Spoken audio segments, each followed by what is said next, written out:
യാത്രക്കാർക്ക് ദുരിതം തീർത്ത പഴയങ്ങാട് റെയിൽവേ അടിപ്പാലത്തിലെ ഗതാഗത കുരുക്ക്. വെള്ളക്കെട്ടിൽ വാഹനങ്ങൾ നിശ്ചലമാകുന്നത് പതിവായിരിക്കുകയാണ് ഇവിടെ. ബ്രിട്ടീഷുകാർ ഉണ്ടാക്കിയ റെയിൽവേ അടിപ്പാലം വഴിയുള്ള യാത്ര നാൾക്കുനാൾ ഏറെ ദുഷ്കരമാവുകയാണ്. ഒരു വാഹനത്തിന് മാത്രം കടന്നുപോകുവാൻ വീതിയുള്ള റോഡിൽ ഇരുഭാഗത്തു നിന്നും ഒരേ സമയം വാഹനങ്ങൾ പ്രവേശിക്കുന്നതോടെയാണ് ഗതാഗത കുരുക്ക് ഉണ്ടാകുന്നത്. പാലത്തിനടിയിൽ വെള്ളം കെട്ടിക്കിടക്കുന്നത് മൂലം ചെറിയ വാഹനങ്ങൾ ഇവിടെ ഓഫായി പോകുന്നതുമാണ് ഗതാഗത കുരുക്കിനിടയാക്കുന്നത്. 2 ദിവസമായി പെയ്യുന്ന മഴയിൽ രൂപപ്പെട്ട വെള്ളക്കെട്ട് കാരണം ഓട്ടോകളിലും ഇരുചക്ര വാഹനങ്ങളിലും വെള്ളം കയറി സ്ഥിരമായി ഇവിടെ നിന്നുപോകുന്നു. ഇടുങ്ങിയ പാലത്തിന് കീഴിലെ റോഡ് അനുബന്ധ റോഡിൽ നിന്നും ഏറെ താഴ്ന്നു നിൽക്കുന്നത് കാരണം കനത്ത മഴയിലെ വെള്ളം ഒഴുകിപ്പോകാൻ കഴിയാത്തതിനാലാണ് റോഡിൽ വെള്ളം കെട്ടിക്കിടക്കുന്നത്. ഇവിടെ ഒരുപാട് കാലങ്ങളായി മഴ വരുന്ന സമയത്ത് ഈ അണ്ടർ ബ്രിഡ്ജിൻ്റെ അടിയിൽ നമ്മൾ ഒരുപാട് ബുദ്ധിമുട്ട് അനുഭവിക്കുന്നത്. കുറച്ച് കാലം നമ്മൾ ഇത് ഓട്ടോ ഓടിയിട്ട് വേണം എന്തെങ്കിലും രാത്രി ആകുമ്പോഴേക്ക് എന്തെങ്കിലും ചിലവിനുള്ള പൈസ നമ്മൾ ഒപ്പിക്കാൻ വേണ്ടി. പക്ഷേ ഈ പ്രശ്നം ഇവിടെ നടക്കുന്നതെന്ന് വെച്ച് കഴിഞ്ഞാൽ നമ്മളിത് ഓടിയിട്ട് ഒപ്പിക്കണമെങ്കിൽ ഈ ബ്ലോക്ക് കൊണ്ട് നമുക്കൊരു ട്രിപ്പ് വരെ മര്യാദയ്ക്ക് എടുക്കാൻ പറ്റുന്നില്ല. ബി റോഡിലേക്ക് പോകേണ്ട ഒരു 30 രൂപേൻ്റെ ഓട്ടത്തിന് വേണ്ടിക്ക് നമ്മൾ മണിക്കൂറുകളാണ് നമ്മൾ ചിലവഴിക്കുന്നത്. ഇതിന് ഇതുവരെ ഒരു പരിഹാരം നമുക്ക് കാണാൻ പറ്റിയില്ല. ഇത് എന്താ പറയുക, സർക്കാരിൻ്റെ ഭാഗത്തു നിന്ന് ഇതിനൊരു പരിഹാരം നമുക്ക് ആക്കി തന്നിട്ടില്ല.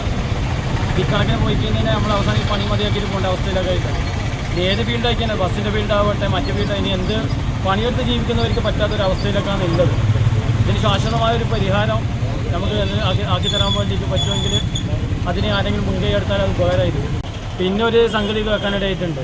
ഒരു 6 കോടി രൂപ കഴിഞ്ഞ ബഡ്ജറ്റിന് മറ്റും പാസ്സായി എന്ന് പറഞ്ഞിട്ടുണ്ട്.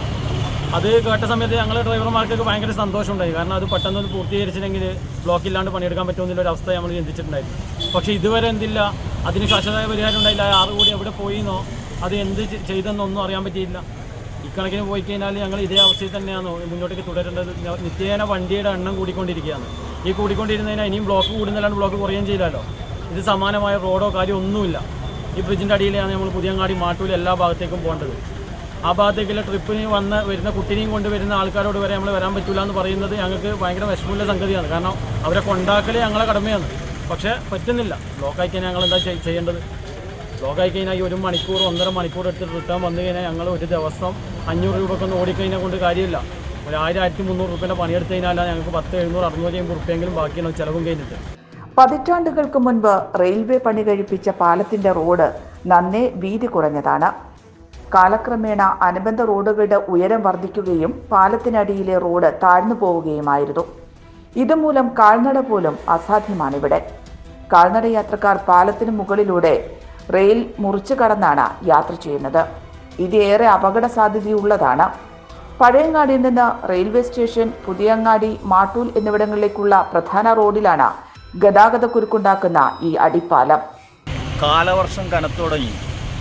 മാടായി പഴയങ്ങാടിയിലെ റെയിൽവേ അടിപ്പാതയിൽ വീണ്ടും വെള്ളക്കെട്ട് വളരെ വലിയ രീതിയിൽ ആരംഭിച്ചിരിക്കുകയാണ്. ജനങ്ങൾ നീന്തിയിട്ടാണ് അതിലൂടെ പാസ് ചെയ്യുന്നത്. വലിയ പ്രദേശത്തിൻ്റെ മാട്ടൂൽ മാടായി പ്രദേശത്തിലെ ജനങ്ങൾ വെള്ളക്കെട്ട് അരയോളം വരുന്ന വെള്ളക്കെട്ടിലൂടെ നീന്തിയിട്ടാണ് ഇപ്പോൾ കടന്നു പോകുന്നത്. വാഹനങ്ങൾ പലതും അവിടെ ഓഫായി പോകുന്നു.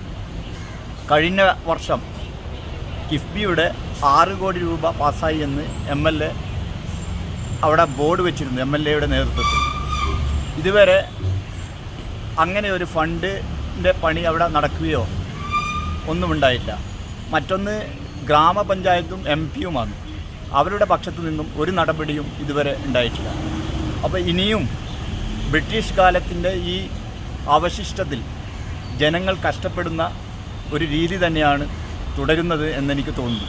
ജനങ്ങളുടെ നിരന്തരമായ അഭ്യർത്ഥന മാനിച്ച ബദൽ സംവിധാനം ഒരുക്കുന്നതിനായി മണ്ഡലം MLAയും റെയിൽവേയുടെ ഉന്നത സംഘവും പരിശോധന നടത്തിയതിനെ തുടർന്ന് കഴിഞ്ഞ വർഷത്തെ ബജറ്റിൽ പുതിയ അടിപ്പാത നിർമ്മിക്കുന്നതിന് 6 കോടി വകയിരുത്തിയെങ്കിലും മറ്റ് നടപടികളൊന്നും തന്നെ ഉണ്ടായില്ല.